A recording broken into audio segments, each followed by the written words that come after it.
കൂത്തുപറമ്പ് നഗരസഭ ഹരിതകർമ്മസേനയുടെ നേതൃത്വത്തിൽ കൂത്തുപറമ്പ് താലൂക്ക് ആശുപത്രി പരിസരത്ത് നിർമ്മിച്ച ഹരിതാരാമം ഹരിത പാർക്ക് ശ്രദ്ധേയമാകുന്നു. ഹരിത പാർക്കിന്റെ ഉദ്ഘാടനം കെ.പി. മോഹനൻ എം.എൽ.എ. നിർവഹിച്ചു. 1 ലക്ഷത്തിലധികം രൂപ ചെലവഴിച്ചാണ് ഹരിതകർമ്മസേനയുടെ നേതൃത്വത്തിൽ താലൂക്ക് ആശുപത്രി പരിസരം സൗന്ദര്യവൽക്കരിച്ചിരിക്കുന്നത്.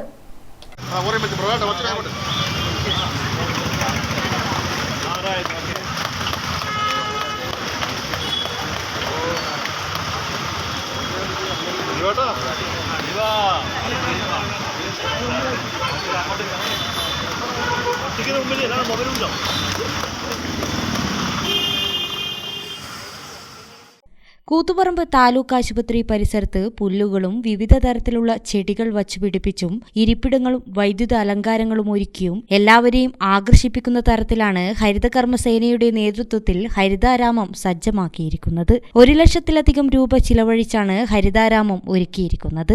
നഗരസഭയുടെ പൂർണ്ണ സഹകരണത്തോടെയാണ് താലൂക്ക് ആശുപത്രി പരിസരയിടം സൗന്ദര്യവൽക്കരിക്കാൻ സാധിച്ചതെന്നും ഹരിതകർമ്മസേന അംഗങ്ങൾ പറഞ്ഞു. ഉദ്ഘാടന ചടങ്ങിൽ നഗരസഭാ chairperson V. Sujatha, vice chairman V. Ramakrishnan, taluk ആശുപത്രി സൂപ്രണ്ട് കെ.വി. അലി, നഗരസഭാ സ്റ്റാൻഡിംഗ് കമ്മിറ്റി ചെയർമാൻമാർ, നഗരസഭാ ജീവനക്കാർ, ഹരിതകർമ്മ സേനാംഗങ്ങൾ തുടങ്ങിയവർ സംബന്ധിച്ചു. ഗ്രാമിക ന്യൂസ്, കൂത്തുപറമ്പ്.